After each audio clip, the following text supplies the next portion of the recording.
ಕೋಡುಬಳೆ ಅಂದ್ರೆ ಅಡುಕಲೆ. ಮಹಾರಾಷ್ಟ್ರದ ಪಶ್ಚಿಮ ಘಟ್ಟ ಪ್ರದೇಶದಲ್ಲಿ ಮಳೆ ಆರ್ಭಟದಿಂದಾಗಿ ಕೃಷ್ಣಾ ನದಿಗೆ ಮತ್ತೆ ನೀರಿನ ಒಳಹರಿವು ಏರಿಕೆಯಾಗಿದೆ. ಬೆಳಗಾವಿ ಜಿಲ್ಲೆಯ ಚಿಕ್ಕೋಡಿ ತಾಲೂಕಿನ ಕಲ್ಲೋಳ ಗ್ರಾಮದಲ್ಲಿ ಕಲ್ಲೋಳ ಯಡೂರು ಸಂಪರ್ಕಿಸುವ ಕೆಲ ಹಂತದ ಸೇತುವೆ ಮುಳುಗಡೆಯಾಗಿದೆ. ಮುಳುಗಿದ ಸೇತುವೆ ಮೇಲೇನೆ ವಾಹನ ಸವಾರರು ಸಂಚರಿಸ್ತಾ ಇದ್ದಾರೆ. ಅಲ್ಲದೆ ನಿಪ್ಪಾಣಿ ತಾಲೂಕಿನಲ್ಲಿ 3 ಸಂಪರ್ಕ ಸೇತುವೆಗಳು ಜಲಾವೃತವಾಗಿವೆ. ದೂಧಗಂಗಾ ನದಿಗೆ ಅಡ್ಡ ಕಟ್ಟಿರುವ ಕಾರಗದ ಬೋಜ್ ಸೇತುವೆ ಮುಳುಗಡೆಯಾಗಿದೆ. ವೇದಗಂಗಾ ನದಿಗೆ ಅಡ್ಡಲಾಗಿ ಕಟ್ಟಿರುವ ಬಾರವಾಡ ಕನ್ನೂರು ಬ್ರಿಡ್ಜ್ ಕೂಡ ಮುಳುಗಡೆಯಾಗಿದೆ.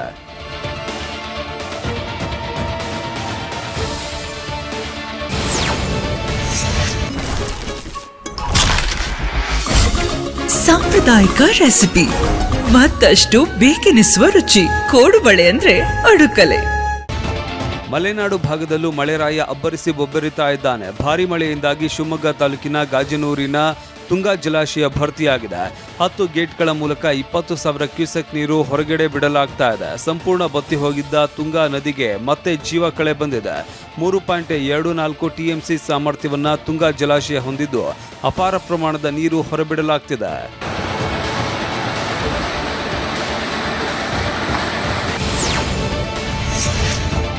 ಮಹಾರಾಷ್ಟ್ರದ ಪಶ್ಚಿಮ ಘಟ್ಟ ಪ್ರದೇಶದಲ್ಲಿ ಭಾರಿ ಮಳೆಯಾಗ್ತಾ ಇದೆ. ಇದರಿಂದ ಗೋಕಾಕ ಫಾಲ್ಸ್ಗೂ ಜೀವ ಕಳೆ ಬಂದಿದೆ.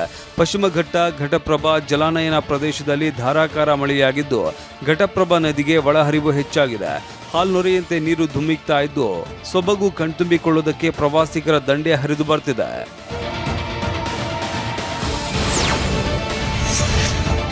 ಮಲೆನಾಡು ಭಾಗದಲ್ಲಿ ಧಾರಾಕಾರ ಮಳೆಯಿಂದ ವಿಶ್ವವಿಖ್ಯಾತ ಜೋಗ ಜಲಪಾತ ಭೋರ್ಗರಿತಾ ಇದೆ.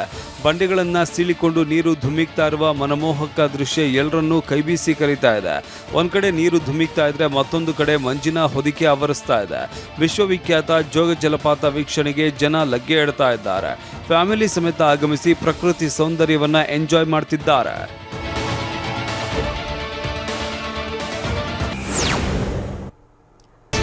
ಪ್ರತಿಭಟನಾ ಸ್ಥಳಕ್ಕೆ ಭೇಟಿ ನೀಡಿದ ಡಿಸಿಎಂ ಪರಮೇಶ್ವರ್ ಪ್ರತಿಭಟನಾ ನಿರತರ ಜೊತೆ ಮಾತುಕತೆ ನಡೆಸಿದರು. 15 ದಿನದಲ್ಲಿ ಮೃತ ಭೋನಾ ಕುಟುಂಬಕ್ಕೆ 1 ಕೋಟಿ ವಿಮೆ ಬರುತ್ತದೆ. ಮೃತ ಭೋನಾ ಕುಟುಂಬ ಸದಸ್ಯರಿಗೆ ಸರ್ಕಾರಿ ನೌಕರಿ ಕೊಡುತ್ತೇವೆ.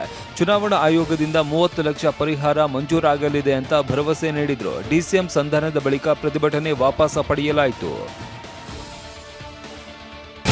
ವರದನಾಯಕನಹಳ್ಳಿಯಲ್ಲಿ ಇರುವ ಮನೆಗೆ ಡಿಸಿಎಂ ಪರಮೇಶ್ವರ್ ಭೇಟಿ ನೀಡಿ ಕುಟುಂಬದವರಿಗೆ ಸಾಂತ್ವನ ಹೇಳಿದ್ರು.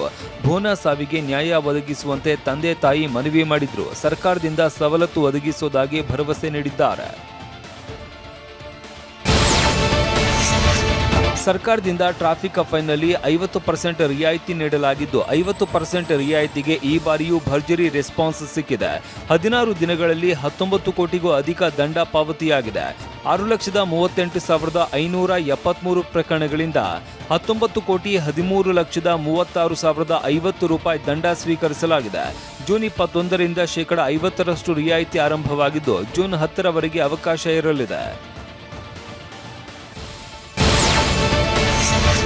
ಬೆಂಗಳೂರಿನ ಎಂ ಚಿನ್ನಸ್ವಾಮಿ ಕ್ರೀಡಾಂಗಣದಲ್ಲಿ ಅತ್ಯಾಧುನಿಕ ಎಲ್ಇಡಿ ಫ್ಲಡ್ಲೈಟ್ ವ್ಯವಸ್ಥೆಗೆ ನಿನ್ನೆ ಜಿಬಿಎ ಮುಖ್ಯ ಆಯುಕ್ತರಾದ ಜಿ ಮಹೇಶ್ವರ ರಾವ್ ಚಾಲನೆ ನೀಡಿದರು.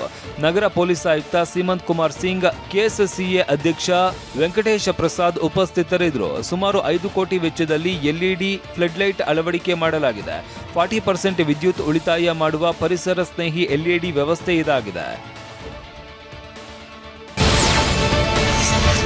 ಮಾಜಿ ಸಿಎಂ ಬಿಎಸ್ ಯಡಿಯೂರಪ್ಪ ನಿನ್ನೆ ಹುಟ್ಟೂರು ಮಂಡ್ಯ ಜಿಲ್ಲೆಯ ಕೆಆರ್ಪೇಟೆ ತಾಲೂಕಿನ ಬೂಕನಕೆರೆ ಗ್ರಾಮಕ್ಕೆ ಭೇಟಿ ನೀಡಿದ್ರು. ಇದಕ್ಕೆ ಮನೆದೇವರು ಕಾಪನಹಳ್ಳಿ ಗವಿಮಠದಲ್ಲಿ ಸ್ವತಂತ್ರ ಸಿದ್ದಲಿಂಗೇಶ್ವರ ದೇವಾಲಯಕ್ಕೆ ತೆರಳಿ ಪೂಜೆ ಸಲ್ಲಿಸಿದ್ರು. ಬಿಎಸ್ವೈಗೆ ಮಾಜಿ ಸಚಿವ ಕೆಸಿ ನಾರಾಯಣಗೌಡ ಸಾಥ್ ನೀಡಿದ್ರು.